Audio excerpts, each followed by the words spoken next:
super pumped to be here with you today. My name is Anna Topping. I work for Tech Birmingham, which is one of the organizing parties of this conference. So thank you all for being here. But I'm super pumped because a lot of what I do outside of programming has to do with workforce development and investing in the tech ecosystem and entrepreneurship ecosystem that we have here in Birmingham and the state at large. And these four people each have really unique perspectives and powerful things that they bring to the table when it comes to building out our tech ecosystem, and specifically our talent pipelines and connecting employers with talent and everything like that. So I'm going to pass it off to them for short intros before we dive into our questions, but thank you all for being here. Emily, you want to start? Good afternoon. Emily Jerkins Hall. I've spent the past 10 years working in economic development across the state, and this year have joined the private sector in a startup, QuantHub, and we are a data and AI fluency company working to advance data literacy in education, higher education, and in the corporate setting. And so it's been really fun for me to be on the side that's working to build the tech talent pipeline, and to now also be working within a company that employs a lot of tech talent. So glad to be here with y'all today. I'm Charisse Stokes. I own an IT consulting firm in Montgomery, Alabama, but I also lead Tech MGM in Montgomery, but even more important, really the executive director for the Alabama Collective. And so that organization is focused on elevating minority tech talent and entrepreneurs across the entire state of Alabama. My name is John Bird. I'm the Deputy CISO of Protective Life. I've been building cloud security teams for about 6 to 8 years. And primarily in the financial industry. My main focus here is coming from the actual employer perspective and providing some insight from what I've kind of gone through and what my experiences are. It's great to be here. So excited to be here. My name is Kristen Holder. I am the Executive Director for Central 6 Alabama Works. Woo? You don't know what it is, but you will after this. Look at that! All right, I have the honor of getting to work with Anna and Dion and Jared, and then my colleagues down here, Maggie and George, are in the room, and we work together on the Birmingham Tech Council and doing a little bit of work with workforce development in that space. So super stoked to get to talk about it. Amazing. Thank you all. Okay, Emily, we're going to start with you. So you have a long track record of working in economic development and workforce development. From your perspective, what trends or challenges do you see as most relevant to our city and our state's ecosystem?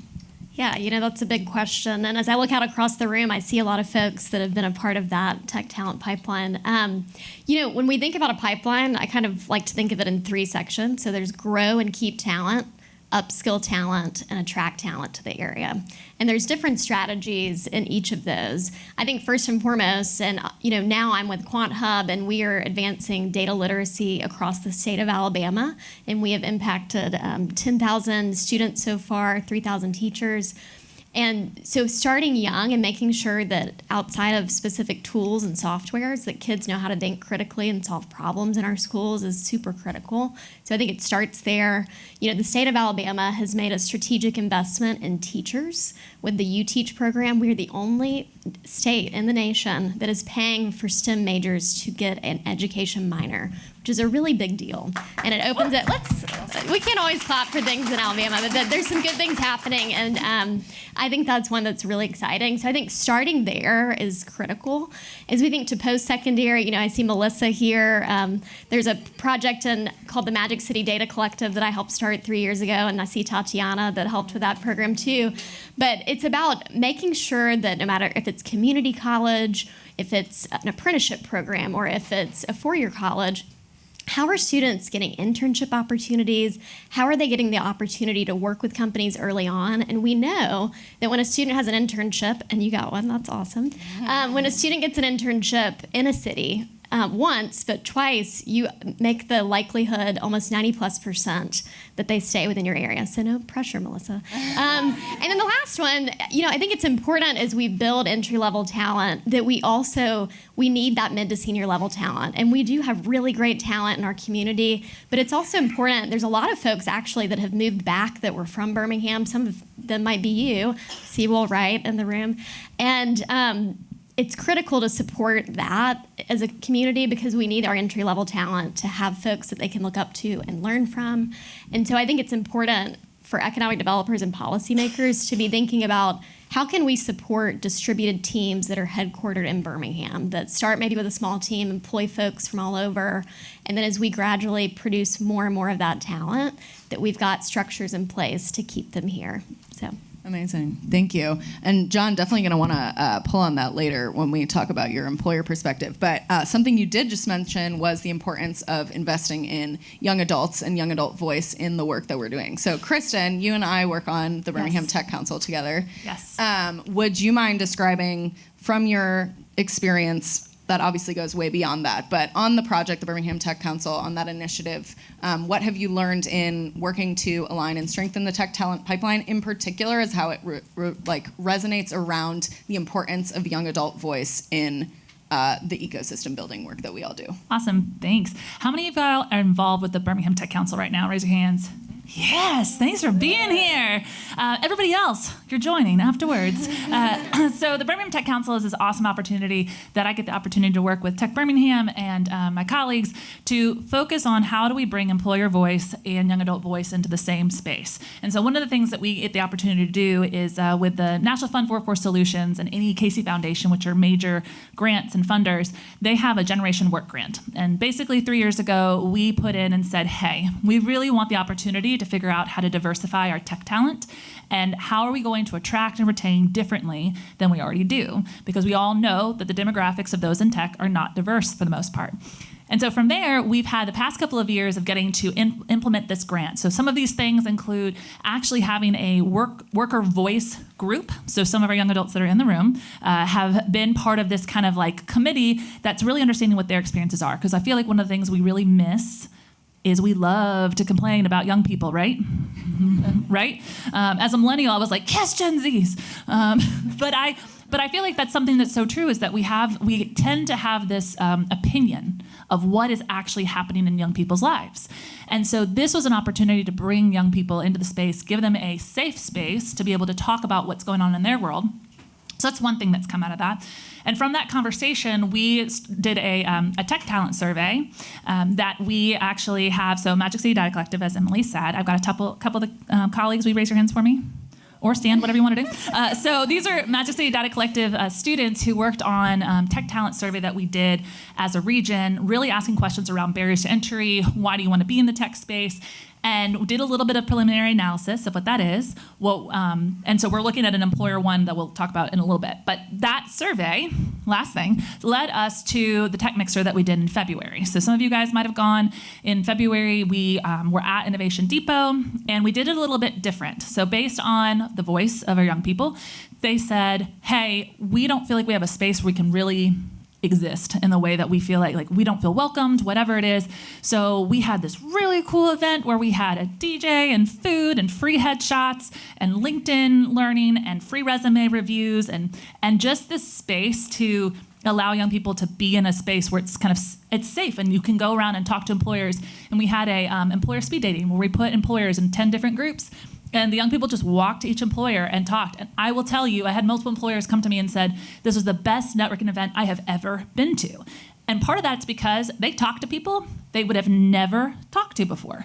Because, all of us were young ones, right? Can you remember being 18, 19, walking in and having to talk to somebody? Come on. And so anyways, that was just one of those things where from there, people have gotten jobs. People have had the opportunity to really connect with those employers. And so it's just really cool that those voices around, I need a space that I can feel like I can really engage. I want to be able to show my voice in what we're talking about as employers has just been super cool. Amazing. Thank you, Kristen. And yeah, I will say it was really awesome to see how much the employers engaged in that effort as well. So Charisse, I'm going to move to you. So something Kristen was just talking about is really the importance of collaboration across different parties that maybe coexist but don't always act on as much collaboration as they could to really benefit the impact there. So you're obviously very familiar with both the Montgomery tech ecosystem, Birmingham tech ecosystem, and work with HBCUs across the entire state. So in your experience, how has collaboration across different parties been essential to that work? And what can we maybe think about to take away from that on how different entities in our state and city can work together to amplify the work that we're doing more? So I think traditionally, everybody was so territorial. And it was almost like, I got to own this. I can do this by myself. But why are we doing it by ourselves all the time when we could actually work together? And, Dion says it all the time. We're better together. There's so much more that we could do if we're working together. And we started doing a lot more of that. So even for us on the Alabama Collective side of the house, bringing in partners, while we may work with HBCUs, we still have PWIs that are doing great work that we could bring a lot of the work that they're doing to HBCUs that may not have that particular course, that certification that's there. So why do they have to go through ache and all the heartache of trying to integrate something when we could actually bring that capability to them? Emily mentioned You Teach. You Teach is such an awesome program. That is a program that is funded by the Alabama STEM Council. So it's the ability to work with other organizations that have that same joint mission of being able to elevate that talent, being able to ensure that we have more STEM teachers, more faculty and staff that are teaching those areas. So now we're seeing the benefits of that we have more individuals that are going in the STEM areas. We have more exposure at a younger age, and now we're bringing more coursework to universities and our talent that may not have access to it before. So I think we've grown probably by leaps and bounds by really taking advantage of what an ecosystem is and what that ecosystem looks like. And so we've strengthened them tremendously over the last few years. Thank you so much. Wow. So obviously part of that collaboration is from the employer side. They are the ones that need this talent and that can invest in the talent within their companies to upskill them. John, before you worked at Protective, you actually spent 8 years building cloud security teams within the financial services industry, which you mentioned. From that experience and from your experience now, what are learnings you gleaned from trying to find the talent that you needed? And like for any employers in the audience or people that want to consider the employer perspective, what would you share from that? The perfect candidate doesn't exist. So if you're going and looking for a list of very specific things and that is your wish list, it may be a wish list. Don't try to get every single thing on one candidate. One of the things that I've found that works really well is focus mainly on the willingness, the hunger, the capacity to grow, and the interest to grow. Skill sets can be trained by all of these programs up here. It really is the critical thinking. It's the thought process. It's the logic. Emily, you mentioned the retain and bringing in new talent. Retaining talent is a huge piece that is I guess I'm kind of jumping ahead a little bit in the questions. The retaining of talent is really important, and being able to provide someone a path to what that role looks like. I've worked in organizations where I've had I don't want to say a dead end path, but when you start looking at it and you start looking at a help desk position that has a help desk position and no way to grow, it's kind of either you do your job or you find another job within the organization or outside of the organization. So being able to provide candidates or people who are in the roles already that growth opportunity and the path, and a lot of them don't even really know what that path looks like. So again, being able to use these programs to kind of understand what the opportunities are and what directions that they can go is really important to make sure that they have visibility to. Awesome. And I'd love to draw on that more. So you spoke to some ways that employers can sort of shift their perspective and approach in finding the talent they need. In terms of talent pipelines, what would you recommend, or what have you seen for employers that are looking to expand where they're finding their talent because maybe they haven't found it where they're looking? Yeah, so usually when we start looking for talent, we start looking internally. So a lot of times you see people who have opportunities or who don't realize that they have opportunities to move within the organization. So being able to being familiar with the people in your organization to then pull them over to your team. I don't know that I've been in one position where I haven't found somebody within the organization and pulled them over, not because they didn't have they had the skill set, but because they had that drive and that desire to actually be more than the role that they were currently in. Awesome. Amazing. Okay, so Kristen, I'm going to pull on you. You, from the ecosystem building side, you lead a nonprofit focused on workforce development within Central Alabama and have a lot of experience working with employers in doing that work. So How do you, when you approach working with employers, how do you approach helping companies both grow and retain their talent while also providing better quality of life for the young people, the people that are entering into tech at different stages of their life? How do you approach that balance, and like what do you want to share with the audience in terms of your learnings? Yeah. So as Anna mentioned, like I've been working in employer spaces in manufacturing and IT and construction for a long time, and a very commonality is that employers sometimes like to fish from the same pond. So there's been, when you have hard economic times, you have a bunch of people that are looking for a job, and so you have the opportunity to be, like you said, select the perfect candidate. But in this space where the labor force is, the participation is much lower than in the nation, you're needing to now look outside that common pool of folks. Because the comment I say is if you keep fishing from the same pool, you will always come up short. And so I think going into these employer spaces, first of all, humble, because employers in the room, you are dealing with some tough stuff in this market, right? And so I come in always going, hey, you are doing what you need to do, and I want to tell you a little bit more about how maybe we can think outside of the box.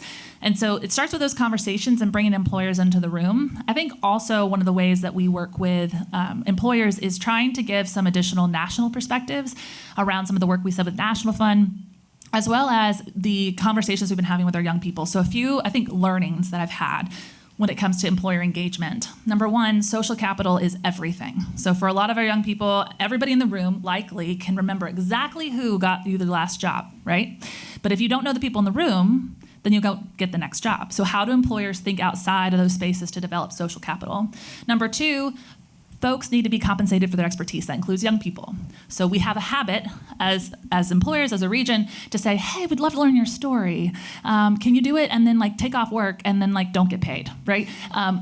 We've learned that our young people are so much more likely to come and be in this space if there's an opportunity to literally compensate them for their expertise.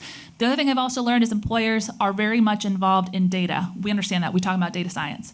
What's also critical, I think, for the young people's experience, so there's a lot of young people in this room, so if you're like, no, just stand up, let me know. I just realized that as I'm talking to all of you. But I feel like one of the things that we talk a lot about, especially in diverse communities, is that data is inherently biased. And so a lot of people are like, oh, how many people did this, or what degree do they have? And they lose the story entirely.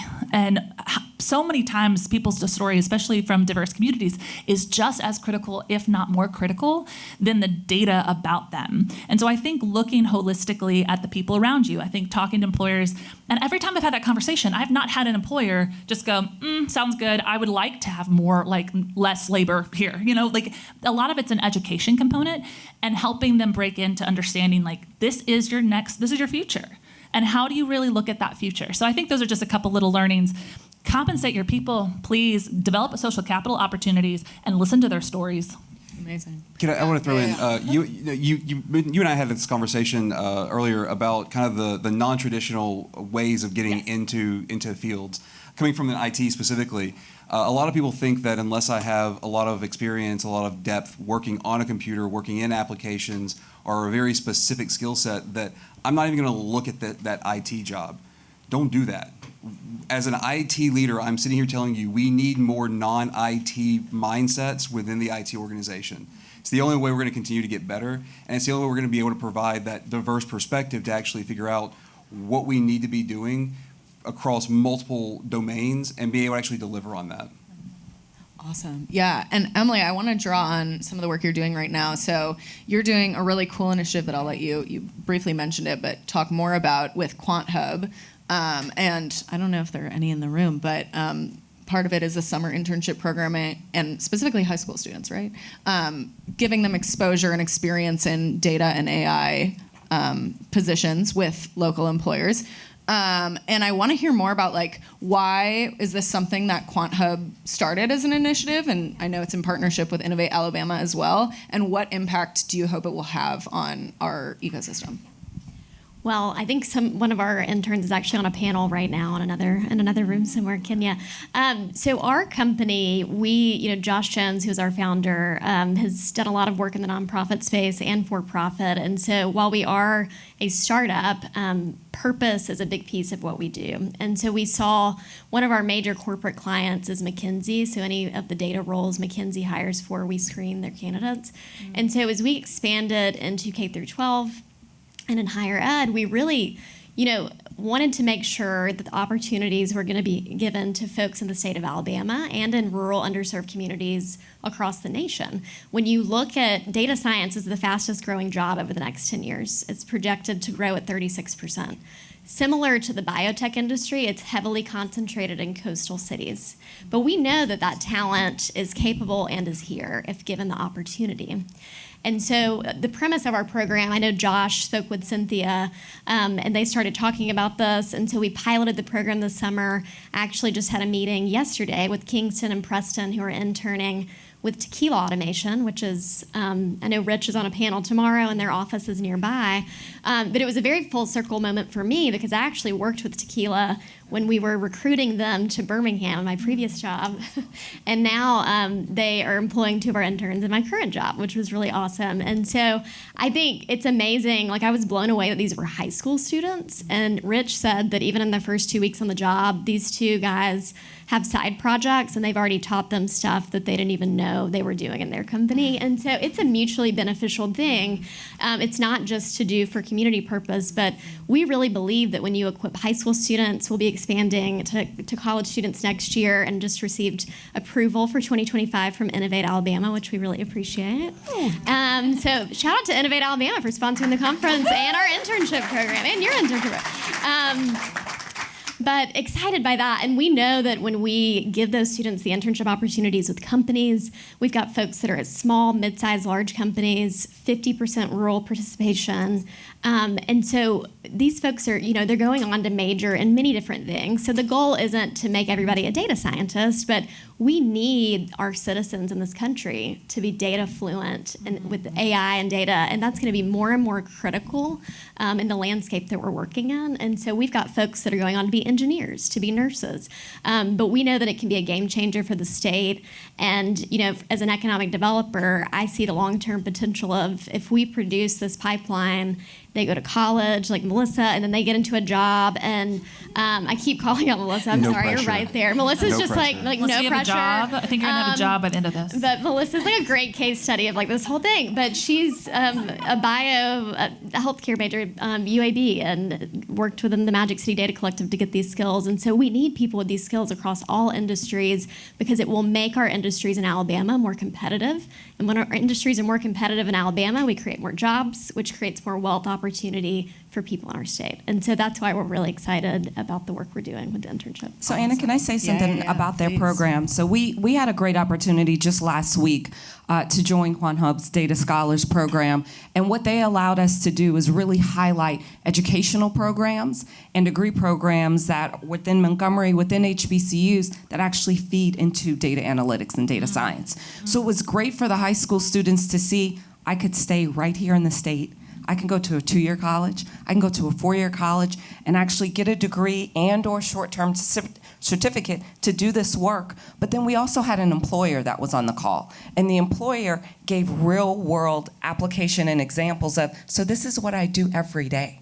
This is what data science and data analytics looks like for my company. This is how it's used. We found that there is a huge gap a lot of times with young people on what a degree program is and what you do in your job every day.